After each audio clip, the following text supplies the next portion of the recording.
My wife said I never loved you. It was always him. I nodded. Then I transferred my savings to a hidden account, served her papers, and left. 3 days later she called from a shelter begging for a chance. I, 38 male, am an architect. My entire life, my entire career is built on a simple principle. A structure cannot stand on a compromised foundation.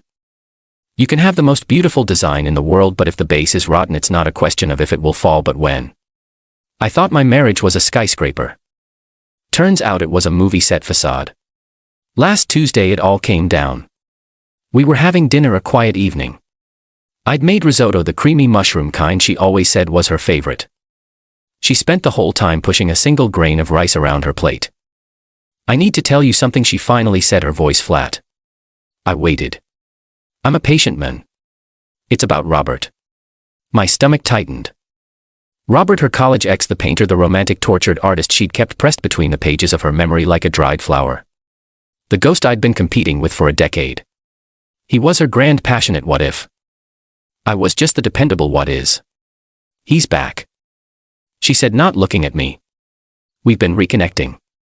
Reconnecting, I repeated. The word tasted like ash. She finally met my eyes, and whatever warmth I thought existed there was gone. It was just cold, hard glass. It's more than that, David. I'm leaving you. I'm going to be with him. I have to. She took a breath, puffing herself up with what she likely mistook for courage.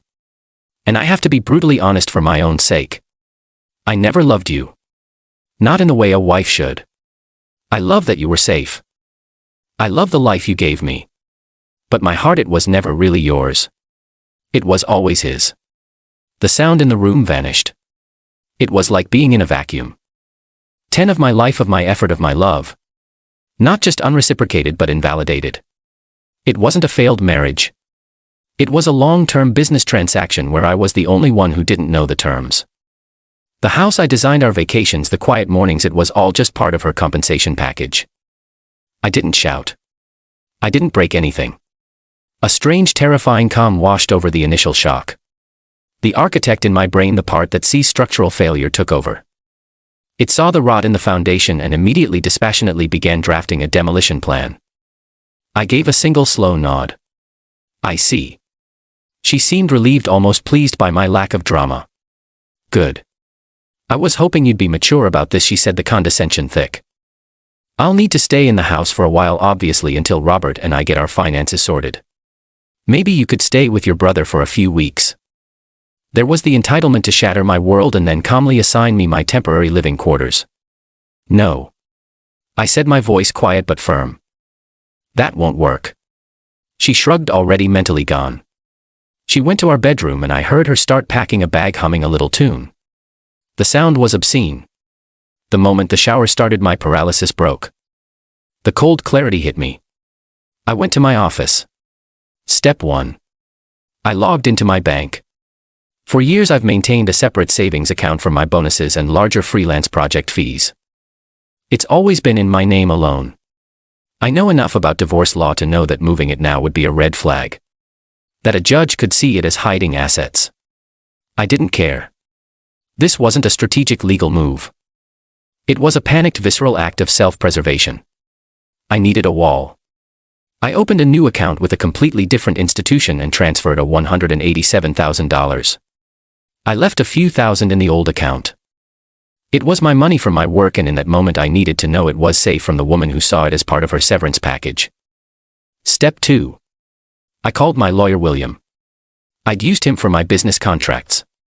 I woke him up. William the first said, it's David. I need you to file for divorce thing in the morning. Irreconcilable differences. I gave him the 2-minute version. Step 3. I packed 2 duffels. My clothes, my laptop, my project hard drives, my grandfather's watch, the blueprints for the house, the things that were extensions of me. When she emerged from the bedroom looking fresh and ready for her new life, she saw my bags by the door. What's this? I'm leaving, I said, pulling the door open. Leaving. Don't be so dramatic, David. We can talk about this tomorrow. No, Jennifer. I said, standing in the doorway of the home I built. There's nothing left to talk about. I didn't look back. I drove to a hotel I'd already booked on my phone and checked in. The next morning William filed. A process server as instructed delivered the papers to her at 11 a.m. For 3 days there was nothing but a deafening silence. I found a new apartment to rent. I signed the lease. I started the process of rebuilding. Then this morning my phone buzzed. Unknown number. I answered. David. Her voice was a cracked whisper. I could hear the echo of a large busy room and other people talking in the background. David. Oh God. You have to help me. Where are you, Jennifer? I'm at a shelter. She choked out. The words tumbling over a sob. A women's shelter. Robert. He just wanted money. He said my love wasn't gonna pay his rent. He took the cash I had and threw me out. David, please. I made a terrible, terrible mistake. I have nothing. I stood there listening to the sound of her life imploding. The architect, the planner, the husband, they were all silent. It was just me, and I felt the vast hollow quiet of a demolished building site. That's unfortunate, Jennifer. I said, my voice as level as a foundation slab. You should have your lawyer contact mine. I ended the call. I should feel a storm of something. Rage, pity, sorrow. Instead, I just feel the profound silence of an empty plot waiting for a new design. Update 1.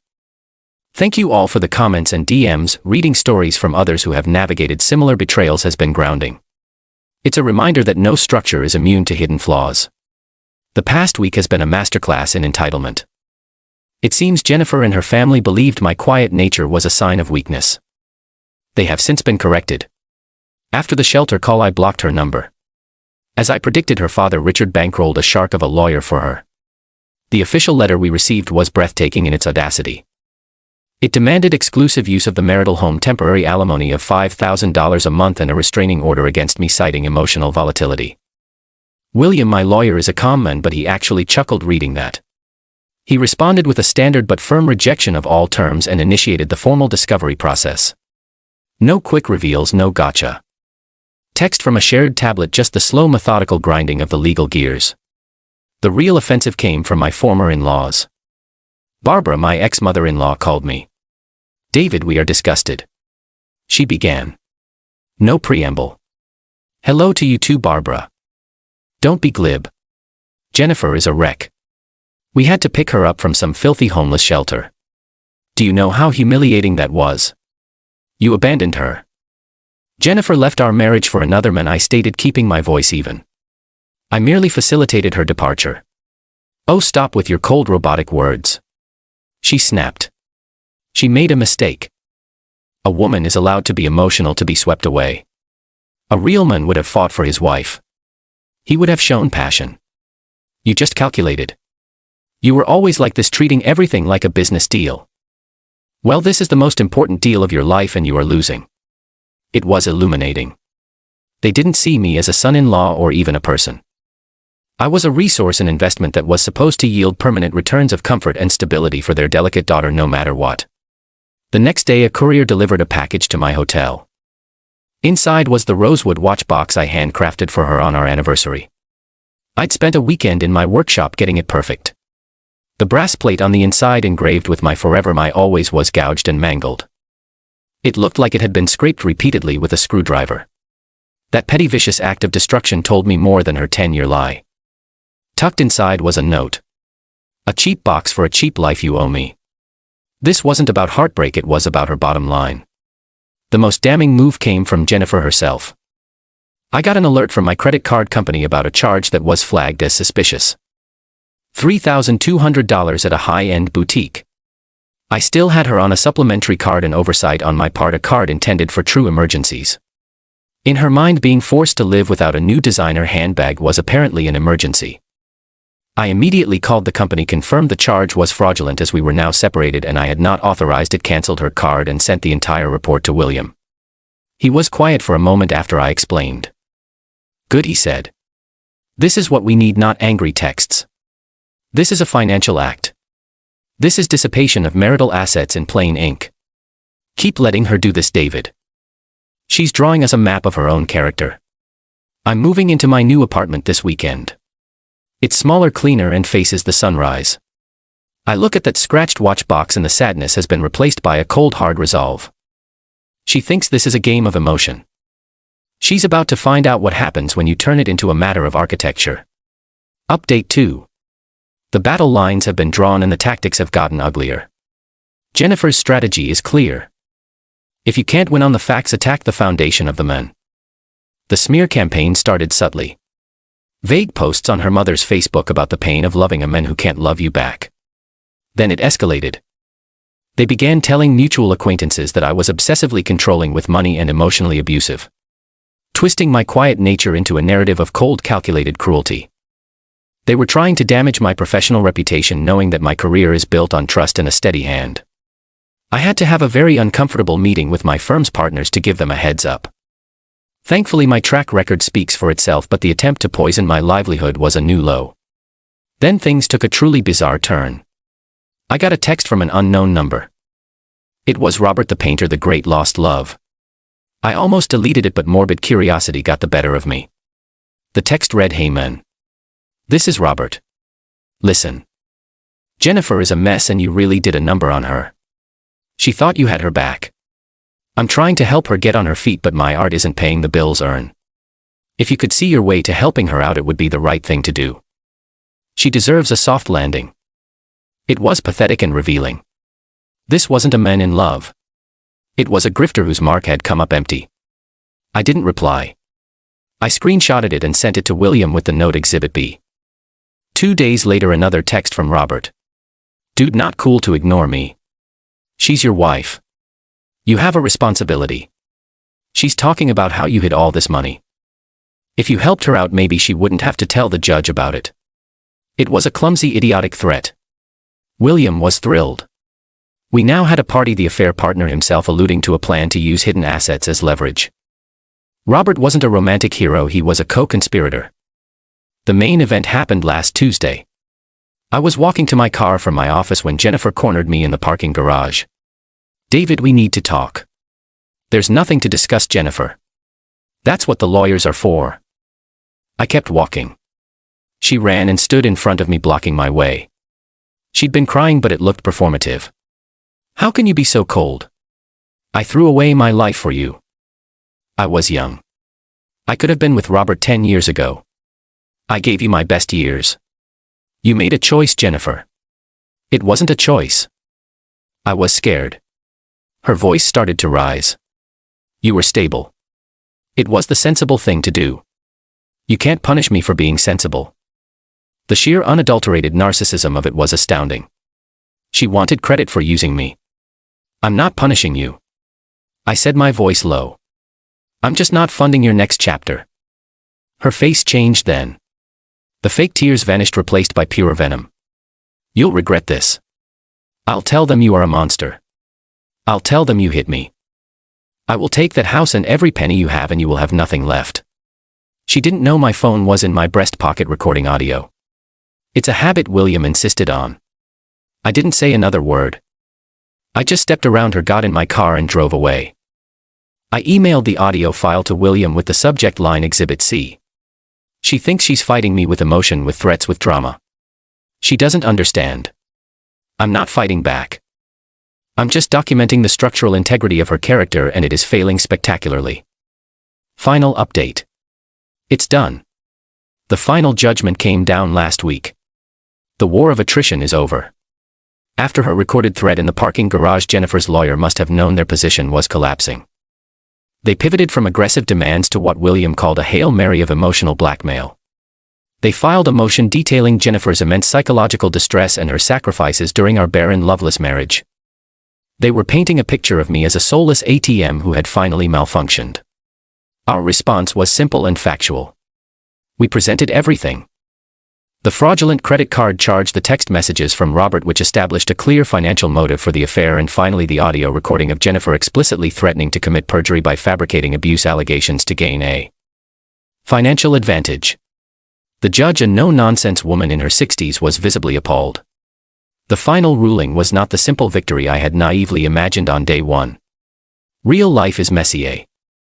The judge acknowledged that my transfer of savings on the eve of the divorce was problematic. However, she also stated that Jennifer's actions constituted a pattern of egregious bad faith that could not be ignored. This is how it all broke down: the assets in the house. The judge ruled that all assets, including my savings account, were to be considered part of the marital pot for calculation purposes. My heart sank when I heard that. But then came the twist, citing Jennifer's dissipation of marital funds, the handbag, her clear financial motivations with her affair partner, and her recorded threat to lie to the court. The judge ordered an unequal distribution of assets. The final split was 70-30 in my favor. The house was to be sold with the proceeds divided along those lines. Alimony. Jennifer's lawyer had argued for permanent alimony. William argued for zero. The judge found a middle ground. She awarded Jennifer short-term rehabilitative alimony for 18 months. Enough to prevent her from being destitute, but with a firm looming deadline for her to become self-sufficient. It was a fraction of what she demanded and a clear signal that the court would not be funding her lifestyle indefinitely. The financial fallout: the house sold for a decent price. After the mortgage and fees were paid, my 70% of the equity went straight into my accounts. Jennifer's 30% was just enough to cover her substantial legal bills with a little left over. Combined with her limited alimony, she was solvent but not wealthy. The life of leisure she had planned was officially cancelled. The natural consequences have been the most potent form of justice. I heard through a mutual friend that she's working as an admin for a chain of physiotherapy clinics. She lives in a small apartment in a suburb I've never been to. Her parents are resentful. Their retirement took a hit from funding her legal battle, and the delicate flower they tried to protect turned out to be a very bad investment. Robert predictably is gone. His text stopped the moment he realized my wallet was permanently closed. Jennifer sent one final email to my work address. A long rambling monologue about my coldness, my lack of passion, and how if I had just fought for her, none of this would have been necessary. It was a masterwork of blame shifting. She still believes her betrayal was just a cry for help that I answered incorrectly. I read it, felt a flicker of the old exhaustion, and then permanently deleted it. And me? I'm here. I'm not magically healed, but I'm whole. The peace in my new apartment is real. I've started seeing someone, a woman named Jessica. She's a historian. She's passionate and funny, and her interest is in my thoughts, not my bank statements. It's a quiet, steady, wonderful thing. Last weekend I took the scarred rosewood watch box to my workshop. I didn't destroy it. I carefully worked on it, sanding down the lid until the gouges in the brass plate were gone. Then I removed the plate entirely. I didn't replace it. I just polished the wood itself, letting its own strength and character show through. My life isn't a pristine new skyscraper, it's a historic renovation. The old foundation was rotten and ripping it out was brutal and ugly, but the work is done. The new structure is sound, and for the time in a long time I'm not worried about it falling down.